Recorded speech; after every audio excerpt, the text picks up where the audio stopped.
আমরা সবাই জানি বর্তমান সমাজে ইদানিং একটা ঘটনা ঘটেছে মিরপুর এলাকায়। নূরজাহান বেগম নামে এক বৃদ্ধ মহিলা, আপনারা হয়তো অনেকে জানেন, আমরা যতটুকু মিডিয়ার মাধ্যমে জানতে পেরেছি, সে একটা এমন একটি ফ্ল্যাটে সে থাকতো, এমন নোংরা, গোয়াল ঘরেও তার চাইতে অধিক ভালো ছিল। তার যে ঘরটাতে সে থাকতো, কি যে নোংরা অবস্থা, যারা দেখেছেন আপনারা হয়তো জানেন, দেখছেন কি মর্মান্তিক অবস্থা রয়েছে। অথচ তার সন্তান এই দেশের সর্বোচ্চ পড়াশোনা করে, সর্বোচ্চ ডিগ্রিধারী করে, পিএইচডি করে তারা দেশের বিভিন্ন স্থানে কর্মরত অবস্থায় ছিল, ভালো ভালো অবস্থানে তারা ছিল। তার 3 ছেলের ভিতরে একজন সচিব, একজন আমাদের বাংলাদেশের সুনামধন্য প্রতিষ্ঠান, সেই প্রতিষ্ঠানের সে প্রফেসর, আরেকজন কানাডা থাকে, তার আরেক সন্তান, সেও খুব ভালো অবস্থানে রয়েছে। তার আরেক কন্যা, সেও টিচিং দিচ্ছে, সেও মাস্টার শিক্ষা দিচ্ছে, টিচার সে। তার 4 সন্তানের কোনো একটি সন্তান, সবাই তারা ভালো অবস্থানে রয়েছে। কিন্তু দেখেন তার মার কি অবস্থা হয়েছে, কি অবস্থা হলো। একদিন সেই মাকেই তার আশেপাশে যিনারা ছিল তারাই বলতো যে, নূরজাহান বেগম, তুমি তো সফল, তুমি তো সফলতা অর্জন করেছ, তোমার সন্তানদেরকে তুমি এস্টাবলিশ করে দিয়েছ, তুমি তাদেরকে নিজের পায়ে দাঁড়ানো শিখিয়েছ, এত কষ্ট করে তোমার সন্তানদেরকে তাদের লক্ষ্যবস্তুতে তুমি পৌঁছে দিয়েছ, তুমি সবচেয়ে ভালো কাজ করেছ। যাদেরকে আমরা আইডল মনে করি, যাদেরকে দেখে আমরা আমাদের সন্তানদেরকে উৎসাহিত করি যে এদেরকে দিকে তাকাও, সে সচিব, এর দিকে তাকাও, সে কলেজের প্রফেসর, এর দিকে তাকাও, সে স্কুলের মাস্টার, তারা খুবই ভালো অবস্থানে রয়েছে। কিন্তু কি হলো বলে, কি হলো? মায়ের লাশ 1 সপ্তাহ পূর্বে তার নিজ ঘরে ইন্তেকাল করেছে। 1 সপ্তাহের পূর্বে এই পৃথিবীতে তার লাশের পচে গলে গিয়েছে, কীট পতঙ্গ তার লাশ খাচ্ছে, তার সন্তানদের কোনো খবর নেই। ধিক্কার জানাই সমস্ত সন্তানদেরকে, তারা তাদের মা বাবাদেরকে, মায়েদেরকে বোঝা মনে করছে। এইরকম কুসন্তান যেন আর পৃথিবীতে কোনো মায়ের পেটে যেন জন্ম না নেয়। বলেন ঠিক কিনা বলেন? আল্লাহ রাব্বুল আলামিন সূরাত বনী ইসরাঈল 24 নং আয়াতে তিনি বলেছেন, ওয়াখফিদ লাহুমা জানাহাল যুল্লি মিনার রাহমাহ ওয়া কুর রাব্বিরহামহুমা কামা রাব্বায়ানি সগীরা।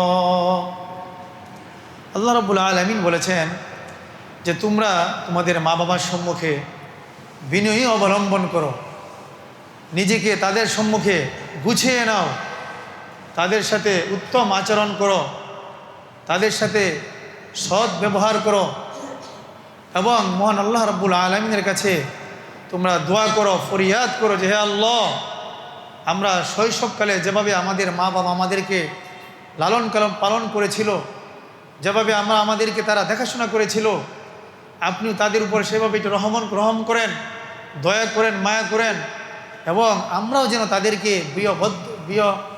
বয়োবৃদ্ধ অবস্থায় তাদেরকে যেন আমরা লালন পালন করতে পারি, তাদেরকে যেন আমরা খিদমত করতে পারি, তাদেরকে যেন আমরা দেখাশোনা করতে পারি। এই জন্য আমাদের যাদের বিশেষ করে মা বাবা রয়েছে, তাদেরকে যেভাবে আমরা খেদমত করতে পারি, যে কোনোভাবেই হোক সেভাবে আমরা খেদমত করার চেষ্টা করবো ইনশাআল্লাহ তাআলা।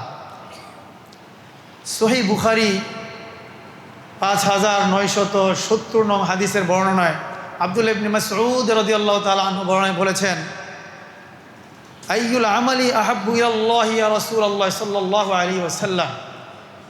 আব্দুল্লাহ ইবনে মাসউদ রাদিয়াল্লাহু তাআলা আনহু বললেন, ইয়া আল্লাহর রাসূল, এমন একটি আমল আপনি আমাকে বলে দিন যে আমলটা মহান আল্লাহ রাব্বুল আলামিনের কাছে অধিক পছন্দনীয়, অধিক প্রিয়, যে আমলটা আল্লাহর কাছে অত্যন্ত পছন্দনীয়, যে আমলটা আল্লাহ রাব্বুল আলামিন বেশি থেকে বেশি পছন্দ করেন, এমন একটি আমল আপনি আমাকে বলে দিন।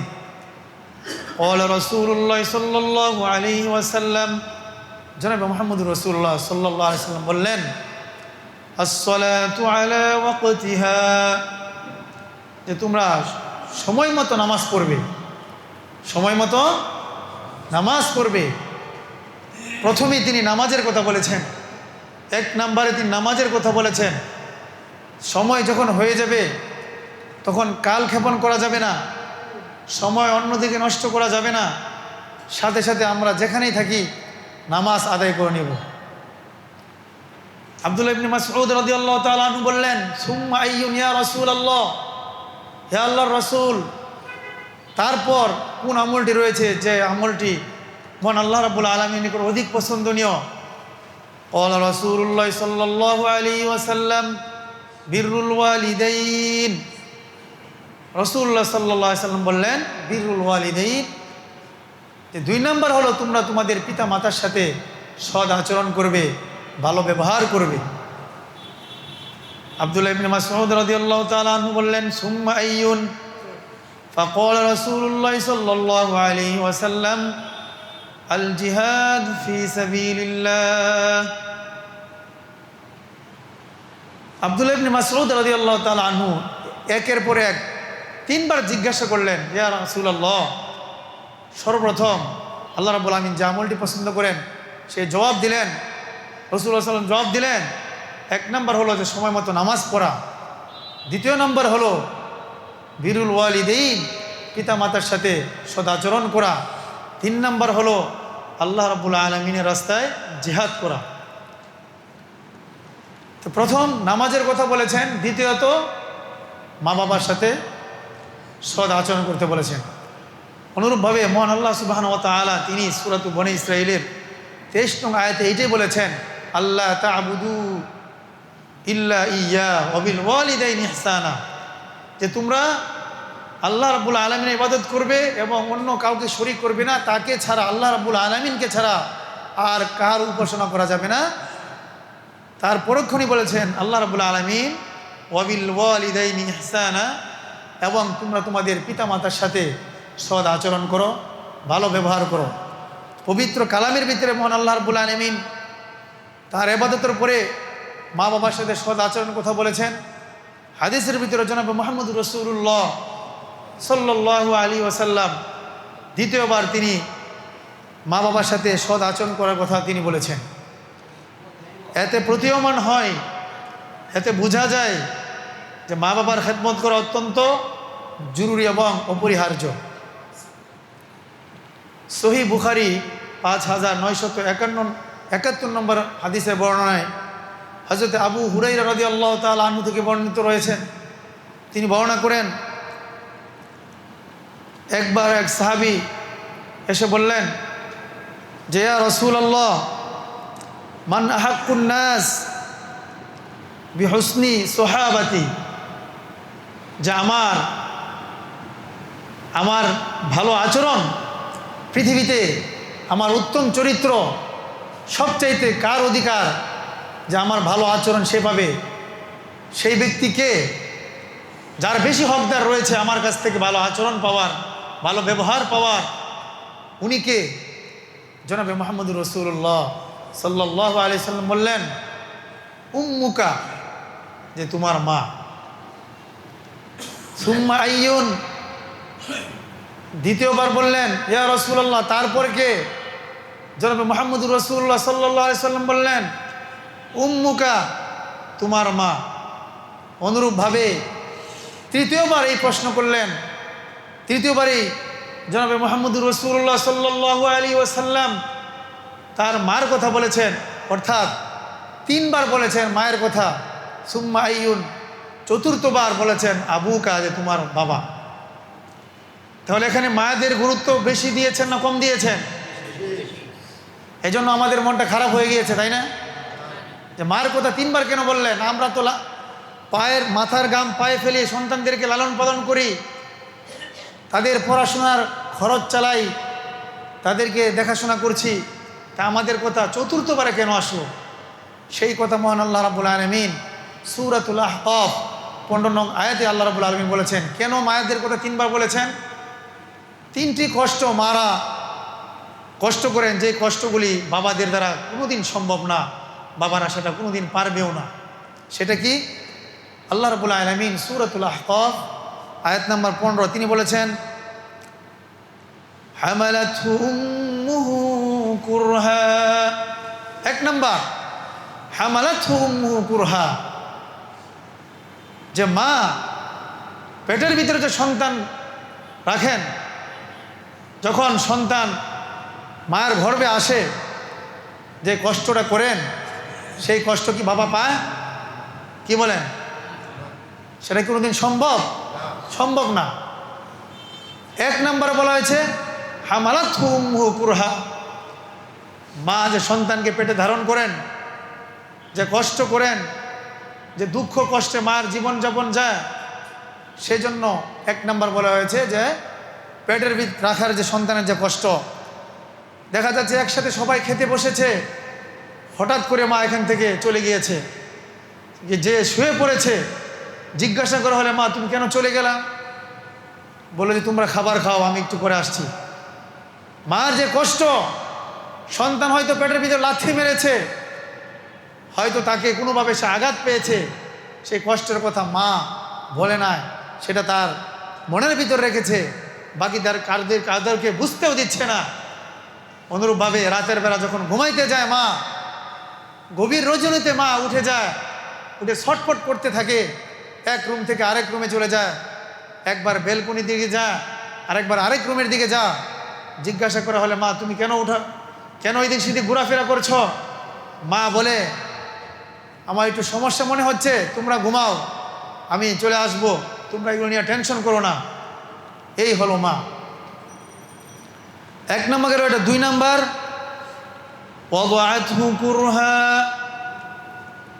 মা যখন সন্তান ভূমিষ্ঠ করে, যখন সন্তান প্রসব হয়, যে কষ্ট ফিল করে, যে কষ্ট ক্লেশ মায়ের হয়, এটা একমাত্র মা ছাড়া আর কেউ বুঝতে পারবে না। যারা মা তারাই জানে সেটার যে কত কষ্ট, কত যে যন্ত্রণা।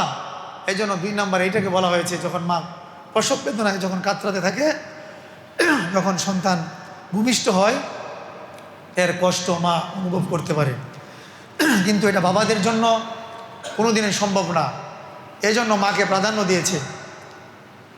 তৃতীয় নম্বর ওয়াহামলুহু ওয়া ফিসালুহু 30 শাহরা, ভূমিষ্ঠ হওয়ার পরে বাচ্চাদেরকে দুধ পান করানো হয়।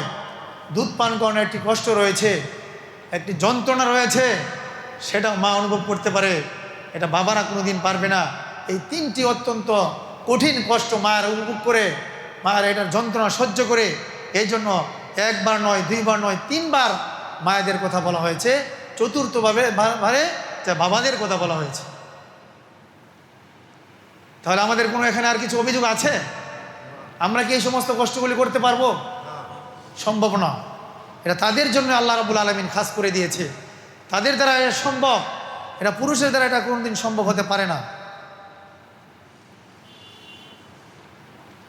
বুখারী শরীফের 5972 নং হাদিসের বর্ণনায় হযরত আব্দুল্লাহ ইবনে আমর রাদিয়াল্লাহু তাআলা আনহু থেকে বর্ণিত, তিনি বলেছেন, একদিন এক সাহাবী এসে বললেন,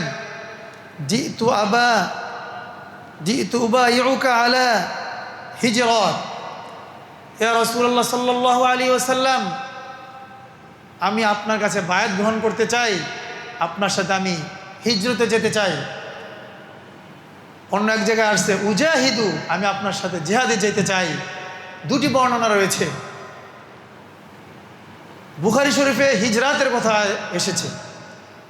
জনাব মুহাম্মদুর রাসূলুল্লাহ সাল্লাল্লাহু আলাইহি ওয়াসাল্লাম বললেন, আলাকা আবাওয়ান, তোমার কি মা বাবা বেঁচে আছে? ক্বালা নাম, সাহাবী বললেন যে হ্যাঁ, আমার মা বাবা বেঁচে আছে। ক্বালা রাসূলুল্লাহ সাল্লাল্লাহু আলাইহি ওয়াসাল্লাম ফাফিহিমা ফাজাহিদ, তুমি যাও, তুমি তাদের খিদমত করো, তুমি তাদের সেবা করো, তাতেই তোমার জিহাদের তুমি উপস্থিত হলে যে তুমি যে সওয়াব পাবে, এর চেয়ে অধিক সওয়াব তুমি পেয়ে যাবে। বলেন সুবহানাল্লাহ। তাহলে বোঝা যায় জিহাদে অংশগ্রহণ করার চাইতেও মা বাবার খেদমত বেশি জরুরি। মা বাবার খেদমত অত্যন্ত জরুরি হয়ে জনাব মুহাম্মদুর রাসূলুল্লাহ সাল্লাল্লাহু আলাইহি সাল্লাম হিজরতে না যাওয়ার জন্য উৎসাহিত করেছেন।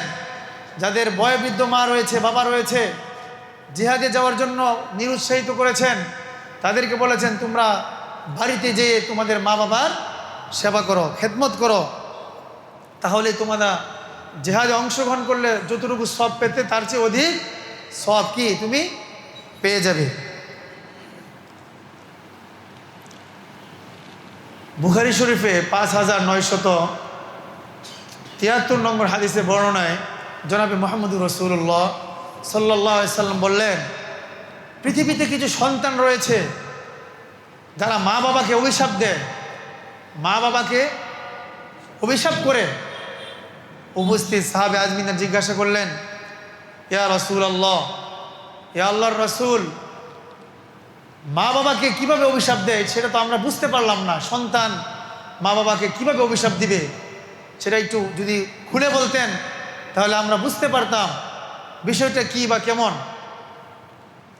জনাবে মুহাম্মদুর রাসূলুল্লাহ সাল্লাল্লাহু আলাইহি সাল্লাম বললেন, ইয়াসুব্বুর রাজুলু আবার রাজুল ফায়াসুব্বু আবাওয়াহু ওয়া উম্মু আবাওয়া ফায়াসুব্বু উম্মুহু আও কামা ক্বালা আলাইহিস সালাতু ওয়াস সালাম। তুমি যখন কাউকে গালি দিবা, মা বাবাকে উল্লেখ করে, প্রতি উত্তরে সেও তোমাকে তোমার মা বাবাকে নিয়ে মা বাবাকে উল্লেখ করে তোমাকে একটা গালি দিবে। আর আমাদের সমাজে, বর্তমান সমাজে আমাদের ছেলেমেয়েরা এত অশ্লীল নিকৃষ্টতম গালি দেয় যে গালি দেওয়ার পরক্ষণে আবার দ্বিতীয়বার যাকে গালি দিয়েছে সে পুনরায় আবার তাকে এর চাইতে আরও জঘন্যতম গালিগালাজ করে। যেই সন্তান তার মাকে বাবাকে গালিগালাজ শোনাইলো, কেমন জানি সেই সন্তান তার মা বাবাকে অভিশাপ দিল, বলে নাউজুবিল্লাহ মিন যালিক। এই জন্য বিশেষ করে যুবক ভাইরা যারা আমরা আছি, এটা খেয়াল রাখবো, আমরা যদি কারোর সাথে ঝগড়া লিপ্ত না হয়ে যাই, কারোর সাথে ঝগড়া ফাসাদ না করি, আমরা যদি কাউকে গালি না দেই তাহলে সেও আমাকে গালি দিবে না।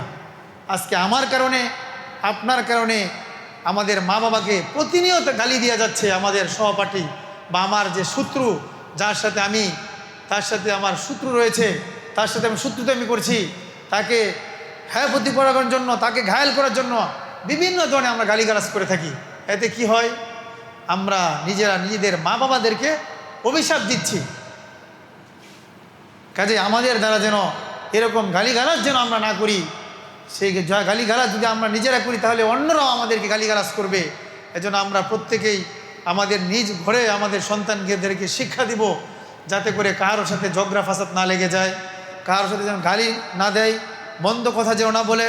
যদি এমনটা হয় আমাদের সন্তানদের উপর, তারা যদি এরকম গালিগালাজ করতে থাকে তাহলে তাদেরকে অন্যরা গালিগালাজ করবে। আর কেমন জানি সেই গালিগালাজের জন্য আজকে আমি বা আপনার সন্তান আমাদেরকে অভিশাপ দিয়ে যাচ্ছে প্রতিনিয়ত। আল্লাহ রাব্বুল আলামিন আমাদের সন্তানদেরকে বুঝার তৌফিক দান করুন। আবু দাউদ শরীফের 2882 নং হাদিসের বর্ণনা রয়েছে, আব্দুল্লাহ ইবনে আমর রাদিয়াল্লাহু তাআলা থেকে বর্ণিত, যে একবার এক সাহাবী এসে বললেন, ইয়া রাসূলুল্লাহ, হে আল্লাহর রাসূল, আমি আপনার সাথে জিহাদে যেতে চাই। এবং সে বলল, আমি আমার মা বাবাকে ছেড়ে আসছি, তারা বাড়িতে কাঁদতেছে আমার জন্য, আমি যে চলে আসলাম এই জন্য তারা কাঁদতেছে, আমি তাদেরকে ক্রন্দনরত অবস্থায় রেখে এসেছি, আমি আপনার সাথে জিহাদে যাব। জনাবে মুহাম্মদুর রাসূলুল্লাহ সাল্লাল্লাহু আলাইহি সাল্লাম বললেন, আদহিকুহুমা কামা আবকাইতাহুমা, তুমি যেভাবে তাদেরকে ক্রন্দনরত অবস্থায় তুমি তাদেরকে বাড়িতে রেখে এসেছো, আদহিকুহুমা, ঠিক তদরূপ তাদেরকে এখনই তুমি কামা আবকাইতাহুমা, তুমি তাদেরকে বাড়িতে তুমি তাদের মুখে হাসি ফুটাও। কারণ তারা যে ক্রন্দন করছে, তারা যে কাঁদতেছে তোমার জন্য, তুমি যা বলো যে আমি আর জিহাদে যাব না। তারা যে ভয়বিদ্ধ অবস্থায় ছিল, কারণ মা বাবা জানতো আমার এই সন্তান যদি জিহাদে চলে যায় তাহলে আমাদেরকে কে সেবা করবে, আমাদেরকে কে দেখাশোনা করবে, আমাদেরকে দেখাভাল করার কেউ থাকবে না। তখন তারা এই দুঃখে তারা ক্রন্দন করতেছিল, তারা কাঁদতেছিল। এই কথা যখন জনাবে মুহাম্মদুর রাসূলুল্লাহ সাল্লাল্লাহু আলাইহি ওয়াসাল্লাম যা বললেন, তিনি তাকে জিহাদে যেতে বারণ করেছেন, নিষেধ করেছেন। তিনি তাকে আবার মা বাবার দরবারে যা পাঠিয়ে দিয়েছেন যে তুমি চলে যাও, তুমি যেভাবে তাদেরকে ক্রন্দনরত অবস্থায় রেখে এসেছো, এখনই গিয়ে তাদের মুখে তুমি হাসি ফুটিয়ে দিবা, বলবা আমি চলে এসেছি, আপনাদের খেদমতে আমি নিয়োজিত থাকবো। বলেন সুবহানাল্লাহ। তাহলে বোঝা যায় কি, জিহাদের চাইতেও মা বাবার খেদমত করা অধিক উত্তম। কারণ জিহাদে আপনি না গেলেও তো জিহাদ পরিচালনা হয়ে যাবে। আমি যদি জিহাদে চলে যাই তা আমার এই বৃদ্ধ মা বাবাকে কে খেদমত করবে? তাদেরকে দেখার তো কেউ থাকবে না। জনাবে মুহাম্মদুর রাসূলুল্লাহ সাল্লাল্লাহু আলাইহি ওয়াসাল্লামের জমানায় একজন সাহাবী ছিলেন, তিনার নাম ছিল মিকদাব রাদিয়াল্লাহু তাআলা আনহু। তিনি বলেছেন, ক্বালা রাসূলুল্লাহ সাল্লাল্লাহু আলাইহি ওয়াসাল্লাম, ইন্নাল্লাহা ইউসিকুম বিউম্মাহাতিকুম সালাস। যে জনাবে মুহাম্মদুর রাসূলুল্লাহ সাল্লাল্লাহু আলাইহি ওয়াসাল্লাম বলেছেন যে আল্লাহ রাব্বুল আলামিন তোমাদেরকে ওসিয়ত করেছেন যে তোমরা তোমাদের মায়ের যে হক রয়েছে তোমরা হক পরিপূর্ণভাবে আদায় করো, তাদের যে খেদমত রয়েছে তোমরা তাদেরকে ঠিক সেইভাবে তোমরা খেদমত করো। সালাস তিনবার বলা হয়েছে মার ব্যাপারে। কয়বার? ওই যে পিছনে গিয়েছে, কেন তিনবার বলেছে এটা আলোচনা হয়েছে আলহামদুলিল্লাহ। ওয়া ইন্নাল্লাহা ইউসিকুম বিআবাইকুম, চতুর্থবারে আল্লাহ রাব্বুল আলামিন এটা ওসিয়ত করেছেন যে তোমরা তোমাদের বাবাদের হক যে রয়েছে, বাবাদের যে সম্মান রয়েছে সেটা তোমরা আদায় করো। বাবাদের যে খেদমত করার প্রয়োজন সেটা তোমরা যথাযথভাবে তোমরা কি করো? পালন করো। ওয়া ইন্নাল্লাহা ইউসিকুম বিল আকরাব ফাল আকরাব, এবং নিকটাত্মীয় যারা রয়েছে, যারা কাছের আত্মীয় স্বজন রয়েছে, তাদের যে হক রয়েছে তোমরা সেই হকগুলি তোমরা তাদেরকে পরিপূর্ণভাবে তাদেরকে বুঝিয়ে দাও। তাহলে এই মিকদাব রাদিয়াল্লাহু তাআলা আনহু হাদিস থেকে আমরা কি পেয়েছি? তিনটা জিনিস আমরা পেয়েছি এখানে, যে আল্লাহ রাব্বুল আলামিন আমাদেরকে বলেছেন, ওসিয়ত করেছেন যে তোমরা তোমার মার যে হক রয়েছে, সন্তানের উপর যে মাদের যে হক, সন্তানের বাবাদের যে মাদের হক রয়েছে, তিনবার বলেছে তোমরা তাদের হক পরিপূর্ণভাবে আদায় করো। চতুর্থভাবে বলা হয়েছে বাবার যে হক রয়েছে সেই হকগুলি তোমরা আদায় করো। পক্ষান্তরে বলা হয়েছে তোমাদের যে নিকটাত্মীয় যারা রয়েছে তাদের যে হকগুলি রয়েছে তাদের হকগুলি তোমরা ভালোভাবে আদায় করো, তাদের হকগুলি তোমরা বুঝিয়ে দাও। কিন্তু আমরা যদি এখন নিজেদের দিকে তাকাই, নিজেদের ঘরের দিকে যদি তাকাই, তাহলে আমরা বিষয়টা উপলব্ধি করতে পারবো, আমরা বুঝতে পারবো যে কে কতটুকু মায়ের হক আদায় করতে পারছি, কে কতটুকু বাবার হক আদায় করতে পারছি, কে কতটুকু আমাদের যে নিকটাত্মীয় যারা রয়েছে তাদের কতটুকু হক আমরা আদায় করতে পারছি। যখন আমাদের কাছ থেকে আমাদের ফুফু যারা রয়েছে তাদের হক যখন নিতে আসে, তাদের যে অংশ নিতে আসে ওয়ারিস, আমরা তাদেরকে দিতে চাই না। বিভিন্নভাবে কলা কৌশলে তাদেরকে আমরা এই হক দেওয়া থেকে তাদেরকে আমরা বিরত রাখার চেষ্টা করি। নিজের বোন যখন আসে যে আমার হক তোমরা দিয়ে দাও, দিতে চাই না আমরা। প্রত্যেকের ঘরে এই সমস্যা লেগে আছে, প্রত্যেকের ঘরে এই সমস্যা লেগে আছে। নিজের কন্যা যখন আসে, নিজের মেয়ে, তাকেও আমরা তার হকটা আমরা বুঝিয়ে দিতে চাই না। বিভিন্ন তালমাহানা করে এদেরকে বিরত রাখার চেষ্টা করি। দেখেন, আবার পক্ষান্তরে যদি আমার মা আমার নানার বাড়ি থেকে যদি তার ওয়ারিশ তার হক নিয়ে আসে, আমরা অত্যন্ত আনন্দিত হই। কথা ঠিক না ঠিক বলেন? ঠিক নেই? আনন্দিত হয়নি? আমরা কথা বলি না। ওই যে জানি তো আমরা আমাদের কি অবস্থা। মা যখন মামার বাড়ি থেকে হক নিয়ে আসে, তাদের অধিকার নিয়ে চলে আসে, আমরা তখন তাদেরকে সাধুবাদ জানাই, তাদেরকে আমরা অনেক খুশি হই, তাদেরকে বাহবা দিতে থাকি। কিন্তু ফুফিরা যখন আসে তাদের হক নেওয়ার জন্য, তখন আমরা দিতে চাই না। অনুরূপভাবে যখন আমার বোন আমাদের কাছ থেকে যখন তার হকটা বুঝে নিতে চায়, তখন আমরা তাদের হক দিতে চাই না। বিভিন্নভাবে তাদেরকে বারণ করে দেই, ফিরিয়ে দেই। বিভিন্ন জায়গা থেকে এক জমি থেকে অল্প একটু দেওয়া হয়, সেখানে এমনভাবে জমি দিয়ে থাকে বোনদেরকে যে তারা নিয়ে যাওয়ার কোনো ব্যবস্থা থাকে না, অন্যদের কাছে বিক্রিও করতে পারে না, মানে বাধ্য হয়ে তাদেরকে দিয়ে যেতে হয় অল্প টাকার বিনিময়ে। এইগুলি আমরা করে থাকি। পক্ষান্তরে আবার যদি আমার ওয়াইফ, আমার স্ত্রী যখন আমার শ্বশুরবাড়ি থেকে তার হকটা সে বুঝে নিয়ে আসে, তখন আমরা তাকে অনেক বাহবা দেই, অত্যন্ত আনন্দিত হয়ে যায়, খুশি হয়ে যায় যে এটা তুমি একটা সুন্দর কাজ করেছো। আবার যখন আমার কন্যা যখন তার অধিকার নিতে আসতে চায়, সেটাও আমরা দিতে চাই না। তাদেরকে বিভিন্নভাবে আমরা দূর করে দিই, তাড়িয়ে দেওয়ার চেষ্টা করি, কোনো মতো বুঝ দিতে চাই। আবার ঠিক আমার পুত্রবধূ যদি তার বাবার বাড়ি থেকে তার অধিকার নিয়ে আসে, ওই পুত্রবধূকে আমরা বাহবা দেই, তাদেরকে আমরা অনেক উৎসাহিত করি। তো দেখেন, কোথাও যাবেন, নিজের ঘরের দিকে তাকালেই তো আমাদের এই সমস্যাগুলো আমরা বুঝতে পারি। লাভ কি এই সমস্ত? কোনো লাভ আছে? কি লাভ আমাদের এই সমস্ত এই ধন সম্পদ রেখে যাওয়ার ক্ষেত্রে?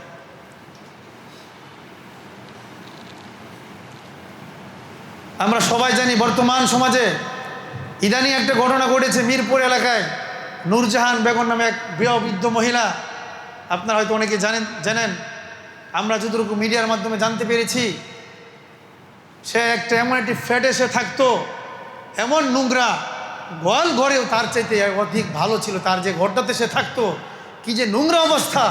যারা দেখেছেন, আপনারা হয়তো জানেন, দেখছেন কি মর্মান্তিক অবস্থা রয়েছে। অথচ তার সন্তান এই দেশের সর্বোচ্চ পড়াশোনা করে, সর্বোচ্চ ডিগ্রিধারী করে, পিএইচডি করে তারা দেশের বিভিন্ন স্থানে কর্মরত অবস্থায় ছিল, ভালো ভালো অবস্থানে তারা ছিল। তার 3 ছেলের ভিতরে একজন সচিব, একজন আমাদের বাংলাদেশের সুনামধন্য প্রতিষ্ঠান, সেই প্রতিষ্ঠানের সে প্রফেসর, আরেকজন কানাডা থাকে, তার আরেক সন্তান, সেও খুব ভালো অবস্থানে রয়েছে। তার আরেক কন্যা, সেও টিচিং দিচ্ছে, সেও মাস্টার শিক্ষা দিচ্ছে, টিচার সে। তার 4 সন্তানের কোনো একটি সন্তান, সবাই তারা ভালো অবস্থানে রয়েছে। কিন্তু দেখেন তার মার কি অবস্থা হয়েছে, কি অবস্থা হলো। একদিন সেই মাকেই তার আশেপাশে যিনারা ছিল, তারাই বলতো যে, নূরজাহান বেগম, তুমি তো সফল, তুমি তো সফলতা অর্জন করেছ, তোমার সন্তানদেরকে তুমি এস্টাবলিশ করে দিয়েছ, তুমি তাদেরকে নিজের পায়ে দাঁড়ানো শিখিয়েছ, এত কষ্ট করে তোমার সন্তানদেরকে তাদের লক্ষ্যবস্তুতে তুমি পৌঁছে দিয়েছ, তুমি সবচেয়ে ভালো কাজ করেছ। যাদেরকে আমরা আইডল মনে করি, যাদেরকে দেখে আমরা আমাদের সন্তানদেরকে উৎসাহিত করি যে এদেরকে দিকে তাকাও, সে সচিব, এর দিকে তাকাও, সে কলেজের প্রফেসর, এর দিকে তাকাও, সে স্কুলের মাস্টার, তারা খুবই ভালো অবস্থানে রয়েছে। কিন্তু কি হলো বলে, কি হলো?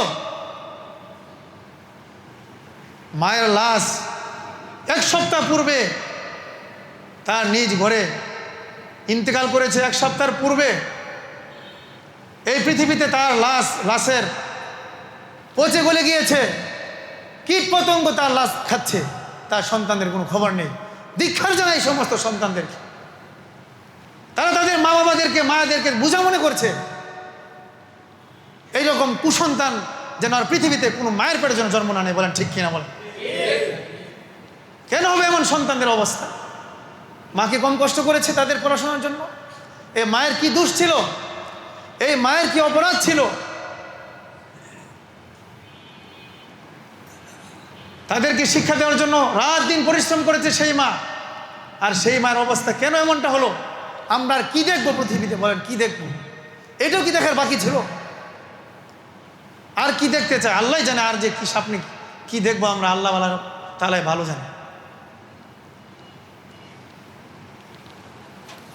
এরকম কুসন্তান আল্লাহ রাব্বুল আলামিন যেন আমাদের আর কারো ঘরে যেন না দেয়।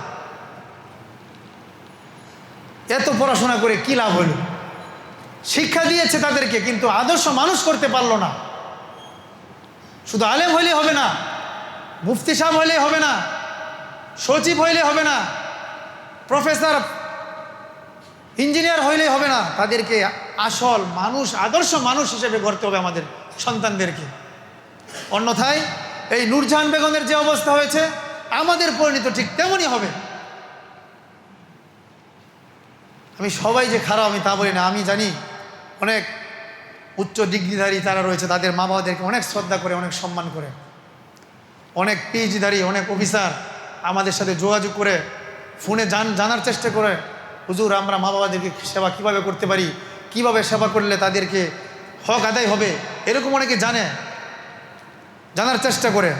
কিন্তু তাদের জন্য এই কতিপয় কিছু নামধারী শিক্ষিত অশিক্ষিত লোকদের জন্য আজকে সারা বাংলাদেশ একটা শিক্ষা সমাজের প্রতি একটা মানে কুধারণা চলে আসতেছে মানুষের ভিতরে এখন, যে কী লাভ হবে এদেরকে, এত শিক্ষা দেওয়ার পরেও তারা তাদের মায়ের লাশটার তারা খবর নিতে পারলো না। এই পৃথিবীতে তাদের মায়ের লাশ তাদের সম্মুখে কীট পতঙ্গ তারা খাচ্ছে। কি নোংরারও পরিবেশ আপনারা দেখেছেন। এমন একটা জায়গায় একটা মানুষ কিভাবে থাকে বলেন তো, এত ময়লা, এত আবর্জনা।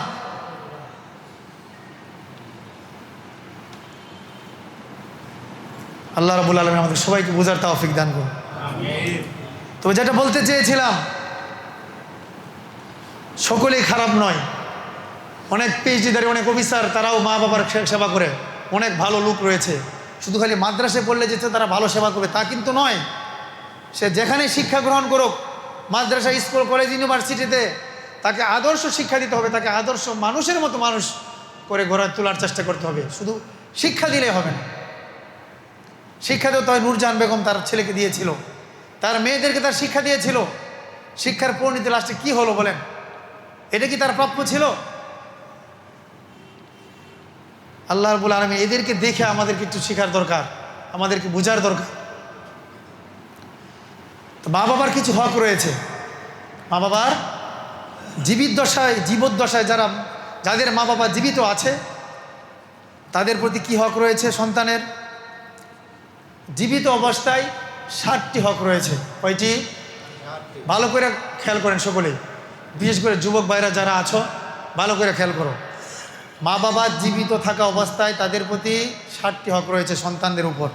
1 নাম্বার আজমত, অর্থাৎ পিতা মাতার প্রতি শ্রদ্ধাশীল হওয়া। 1 নাম্বার কি? পিতা মাতার প্রতি শ্রদ্ধাশীল হতে হবে। 1 নাম্বার কি? পিতা মাতার প্রতি শ্রদ্ধাশীল হতে হবে। নাম্বার 2, মনে প্রাণে তাদেরকে ভালোবাসতে হবে, মহব্বত করতে হবে। একদম জান প্রাণ দিয়ে তাদেরকে মহব্বত করতে হবে, জান প্রাণ দিয়ে তাদেরকে ভালোবাসতে হবে। এখন তো আমরা মার খবর নিচ্ছি না, বাবার খবর নিচ্ছি না, ভালোবাসি অন্য জায়গায়। বন্ধু বান্ধবদেরকে সময় দিচ্ছি আমরা, অভাব নাই বন্ধু বান্ধবের। শুধু বন্ধু না, বান্ধবী নিয়ে আমরা সময় দিচ্ছি এখন তাদেরকে। বিভিন্ন রেস্টুরেন্টে যেয়ে বান্ধবীদেরকে আমরা খাওয়াই। বৃদ্ধ মা এখানে অসুস্থ হয়ে পড়ে আছে, বৃদ্ধ বাবা অসুস্থ হয়ে পড়ে আছে, তাদের খোঁজখবর আমরা নিতে পারছি না। তো কিসের মহব্বত করি?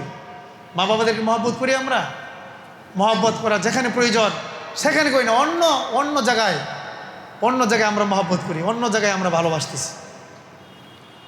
তা নাম্বার 2, মনে প্রাণে মা বাবাদেরকে কি করতে হবে? মহব্বত করতে হবে, ভালোবাসতে হবে। নাম্বার 3, সর্বদা তাদেরকে মেনে চলতে হবে। নাম্বার 3, সর্বদা তাদেরকে মেনে চলতে হবে। মা বাবা যে আদেশ দিবেন সেই আদেশ অনুযায়ী আমরা চলব। যারা নিষেধ করবেন সেখান থেকে আমরা বিরত থাকার চেষ্টা করব। হ্যাঁ, যদি কোনো শরীয়তের এমন কোনো ফরজিয়ত বিষয় যদি তারা যদি অমান্য করতে বলে, সেখানে আমরা আবার মানা যাবে না।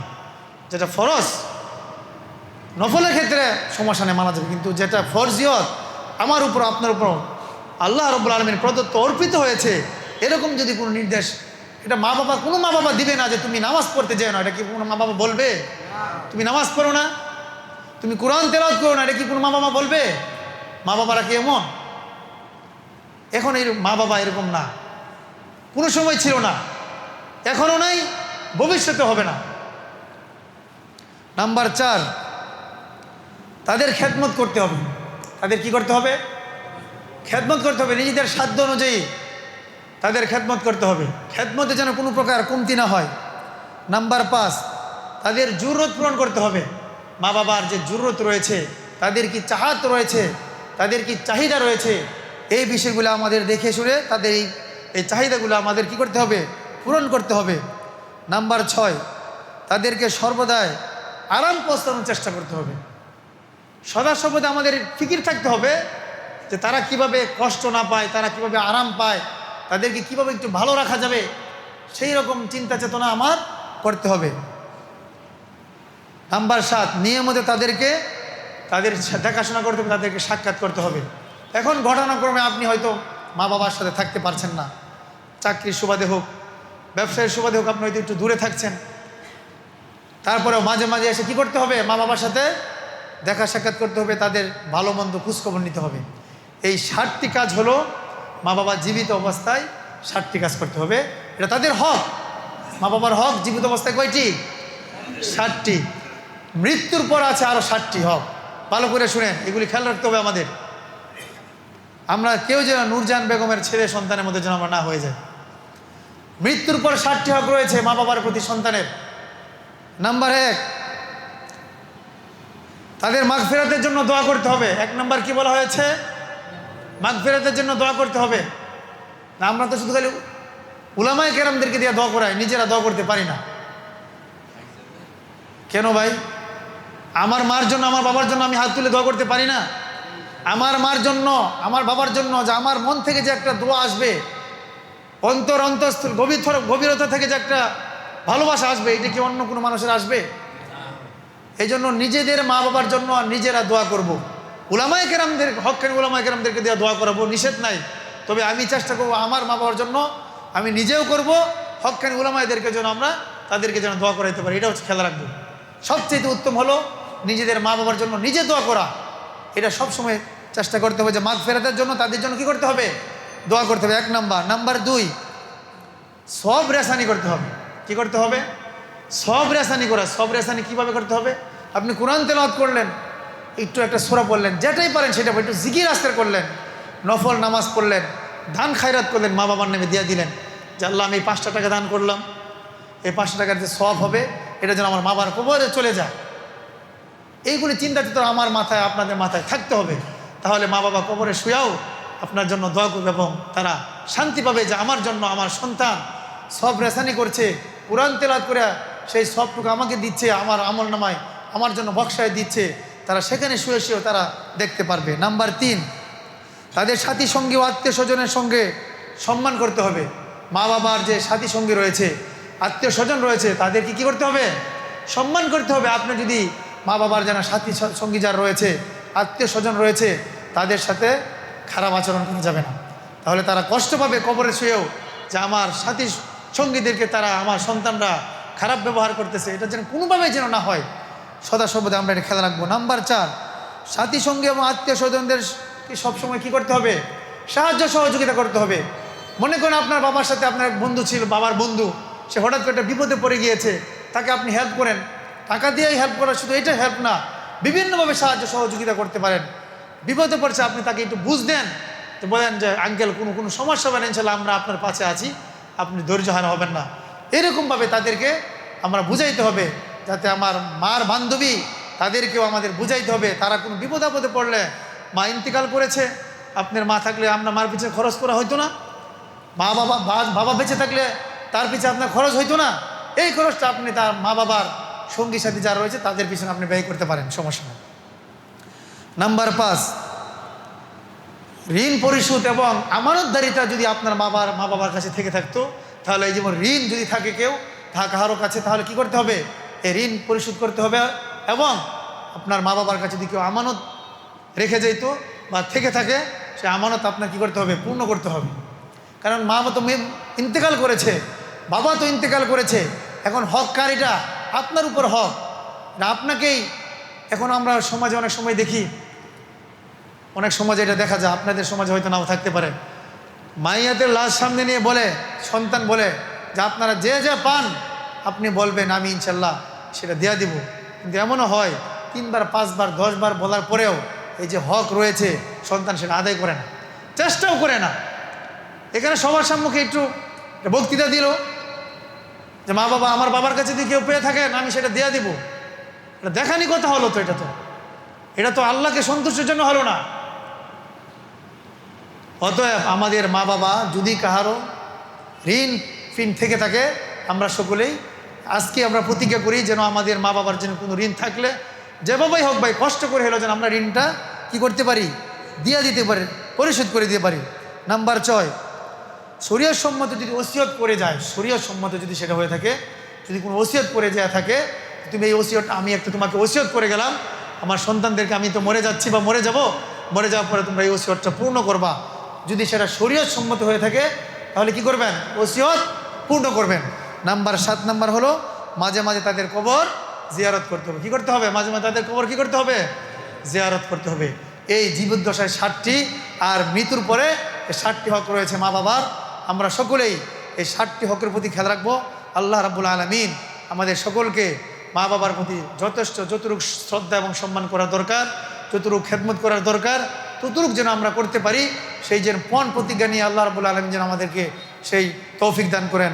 ওয়া আখিরু দাওয়ানা আনিল হামদুলিল্লাহি রাব্বিল আলামিন।